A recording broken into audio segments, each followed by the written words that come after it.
Welcome to my channel top lines defence info. मैं आपका दोस्त अविनाश लाया हूं टॉप लाइन्स डिफेंस अपडेट। तो चलिए शुरू करते हैं। ये तो सबको पता ही है कि चाइना एक तेजी से उभरती हुई इकोनॉमी है और इस तेजी से बढ़ती हुई इकोनॉमी के पीछे चाइना का मैन्युफैक्चरिंग सेक्टर है, जिसके दम पे चाइना ने पिछले कुछ समय से तेजी से तरक्की की है। और इसी तेजी के दम पे चाइना अब अमेरिका जैसे देशों को भी टक्कर दे रहा है। पिछले कुछ वर्षों से चाइना ने जहां अपने इंफ्रास्ट्रक्चर और फॉरेन पॉलिसी में आगे बढ़ा है, तो वहीं चाइना ने अपने डिफेंस को भी बहुत मजबूत बनाया है और तेजी से अपने आर्म फोर्सेस का डेवलपमेंट भी किया है। और इसी कड़ी में चाइना की नेवी ने देश में निर्मित अपने सबसे बड़े एयरक्राफ्ट कैरियर फुजियान को डेवलप करके इसका सी ट्रायल कंप्लीट करवा लिया है और इसका वीडियो भी रिलीज करके पूरी दुनिया को चाइना की मैन्युफैक्चरिंग पावर का संदेश भी दे दिया है। चाइना अभी करंटली 2 एयरक्राफ्ट कैरियर का यूज कर रहा है।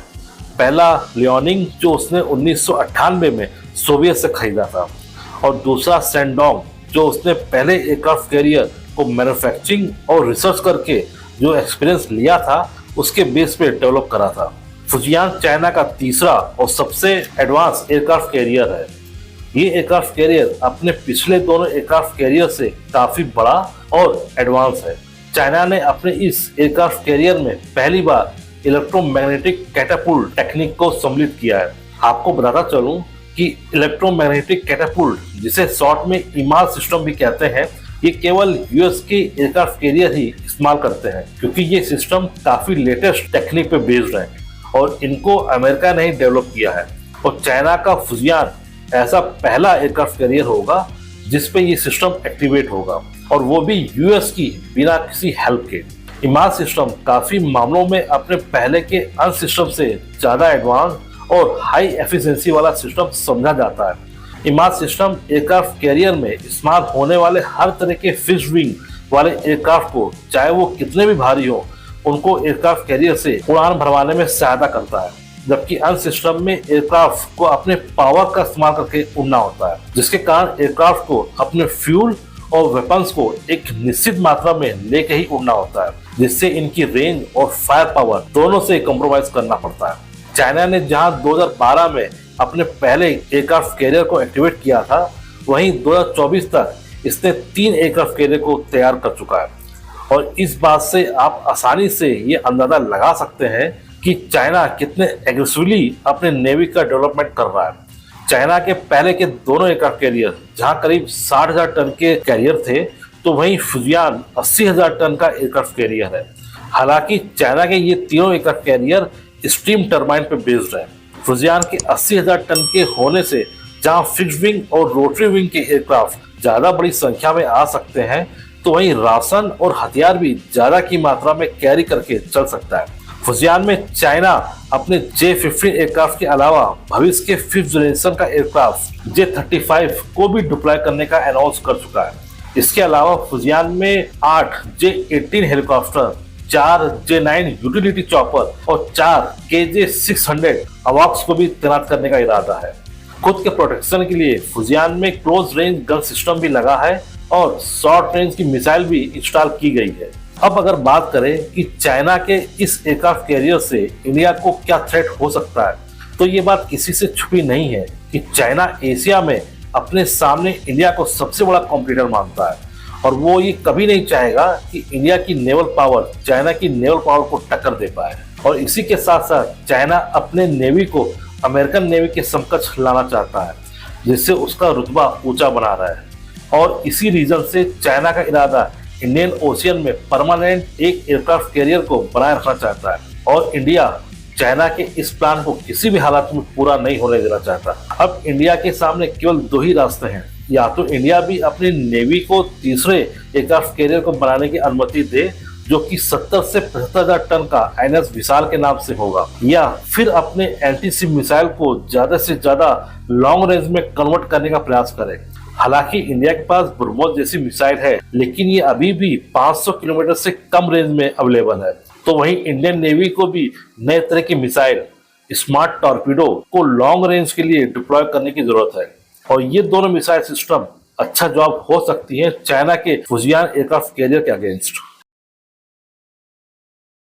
ड्रोन एक ऐसा प्लेटफॉर्म जिसका उपयोग आजकल हर देश की आर्म फोर्सेस द्वारा किया जा रहा है।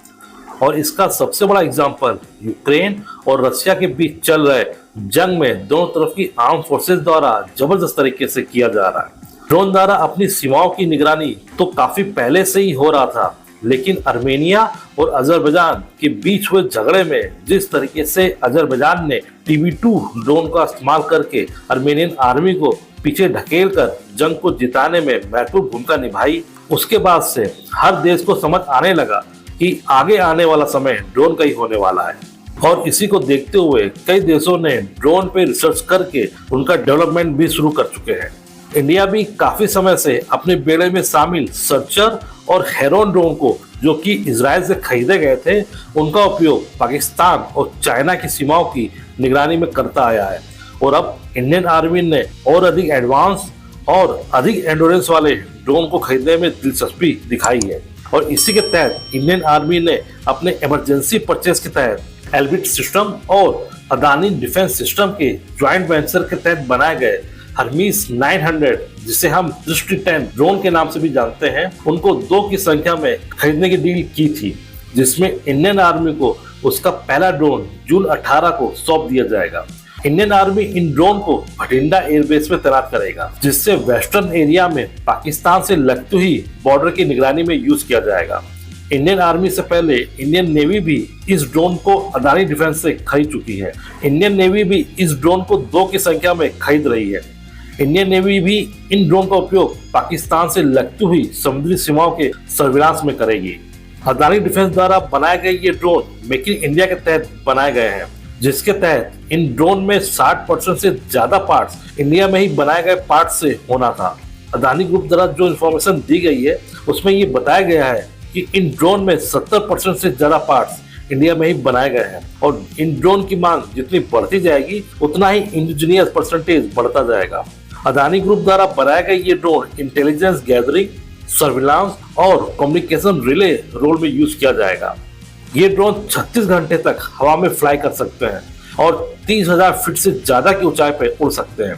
दृष्टि 10 ड्रोन अपने पहले के वर्जन हर्मीस 450 का ही एडवांस वर्जन है, जिसमें ज्यादा पेलोड कैपेसिटी और एक्सटेंडेड एंडोरेंस जैसे फीचर्स शामिल किए गए हैं, जिससे इनके ऑपरेशन फ्लेक्सिबिलिटी और इफेक्टिवनेस बढ़ जाती है।